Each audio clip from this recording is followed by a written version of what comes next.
বিয়ে হচ্ছে একটা বরকতপূর্ণ ইবাদত।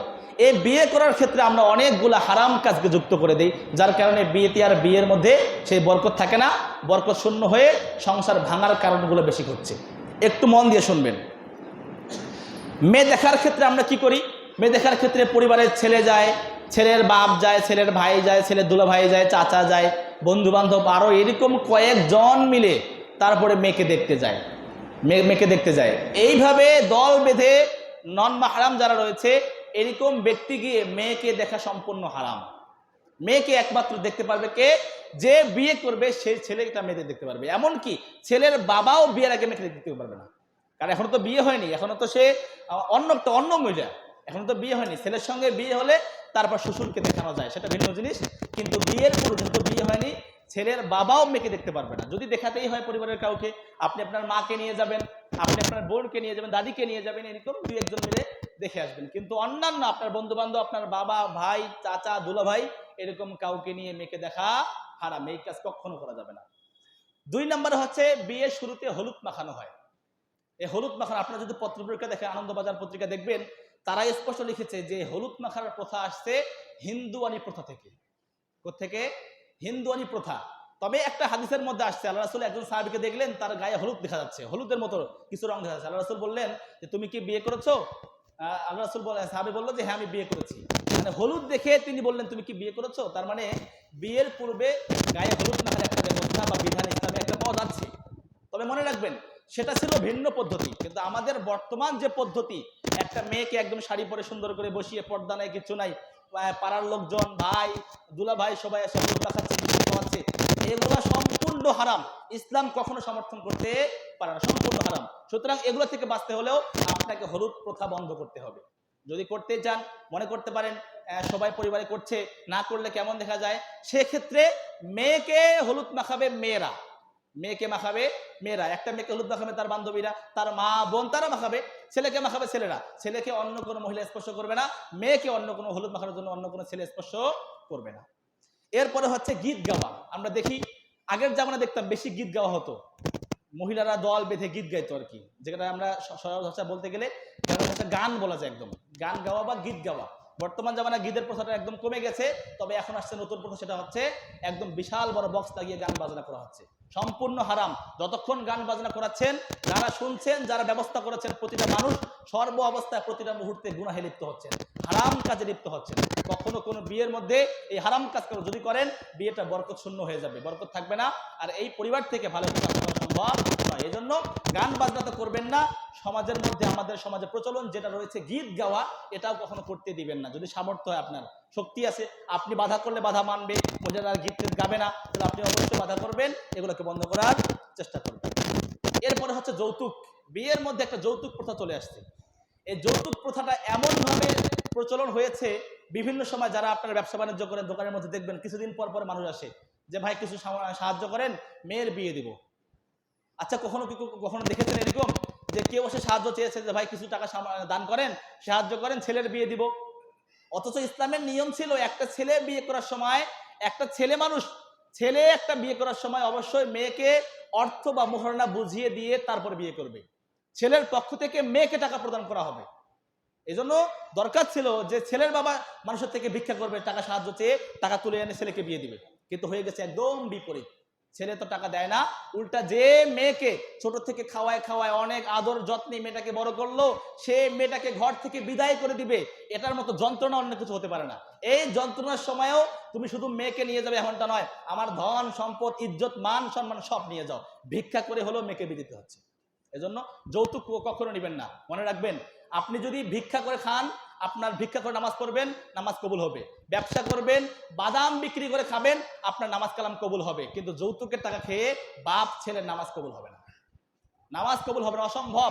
সম্পূর্ণ ইসলাম বিরোধী একটা কাজ করছেন, আর সে আল্লাহকে সিজদা করবেন, এই সিজদার মূল্য আল্লাহর কাছে নেই।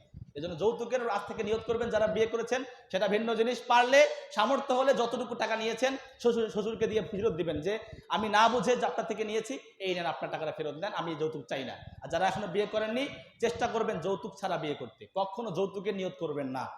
এরপরে হচ্ছে বরযাত্রী যাওয়া। খুবই জঘন্য একটি কাজ আমাদের সমাজে।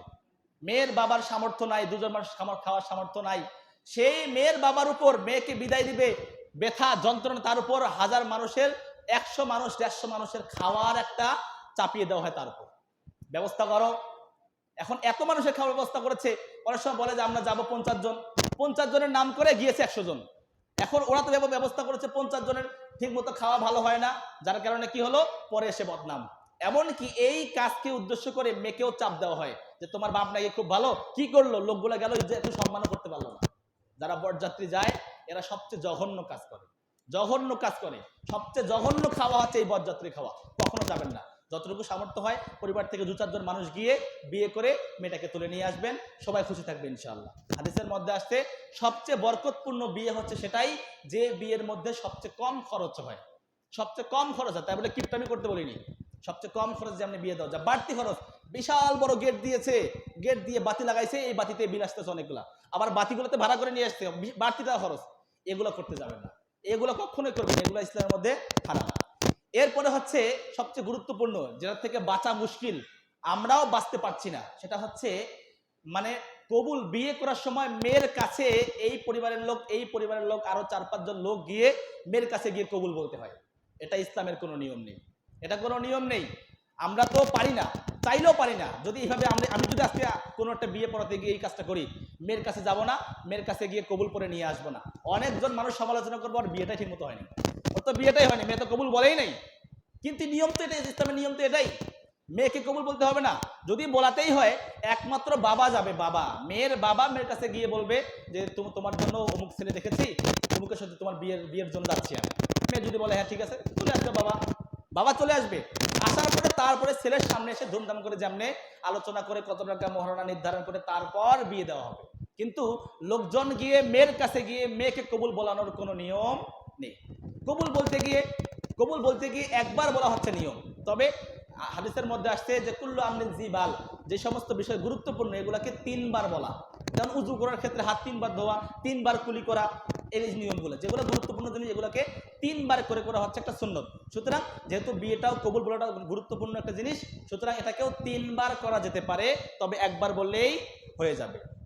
এরপরে হচ্ছে গেটে আটকানো, যখন বরযাত্রী বর যখন আসে তখন বিশাল বড় গেট ধরে বেপর্দা হয়ে ছেলেকে মেয়েরা মিষ্টি খাওয়ায়, সম্পূর্ণ হারাম, প্রতিটা মহল্লায় হচ্ছে। আমার সামর্থ্য নেই কিন্তু এগুলো বন্ধ করার, আমার সামর্থ্য নেই।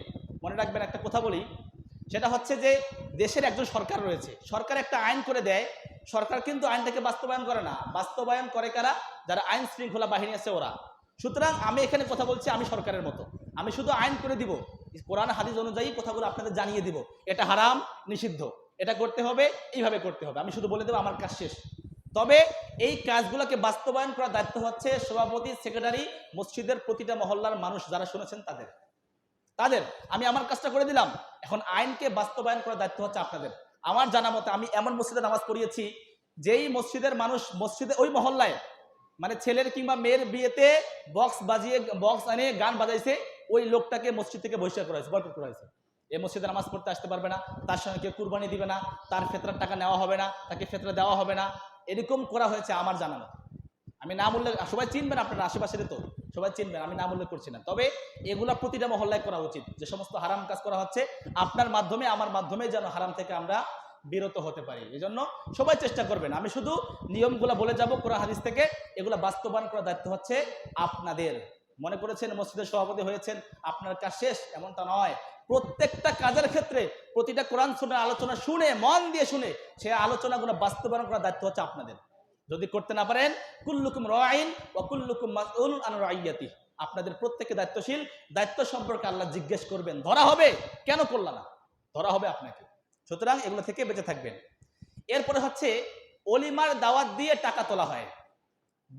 মেয়েকে নিয়ে আসলাম, বিয়ে করে নিয়ে আসলাম, তারপরে অলিমার দাওয়াত দেই, এই অলিমার দাওয়াত দিয়ে দাওয়াত খাওয়ায় মানুষের থেকে টাকা নেওয়া হয়, খুবই খারাপ জিনিস।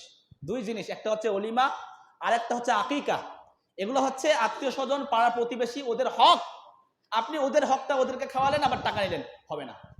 হ্যাঁ, আমরা তো এমনটাই করি, একটা গরু জবাই করি, মানুষদেরকে দাওয়াত দেই, যাতে করে গরুর টাকাটা উঠে আসে। পরে আবার বিয়ে শেষ হওয়ার পরে বাইরে গেটের মধ্যে টেবিল নিয়ে বসি, লজ্জায় যেন কেউ বেরিয়ে যেতে না পারে।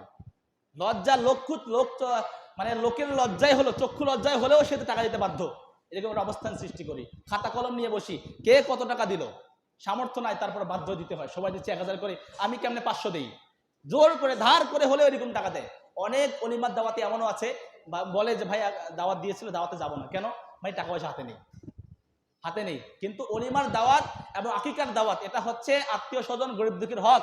আপনি আনবেন, সুন্নত আদায় করবেন, ওদেরকে খাওয়াবেন। সামর্থ্য আছে 100 জনকে খাওয়ান, সামর্থ্য নাই আপনি 5 জনকে খাওয়ান, সামর্থ্য নাই আপনি একজনকে দাওয়াত দিয়ে খাওয়ান, এটাই আপনার জন্য সুন্নাহ।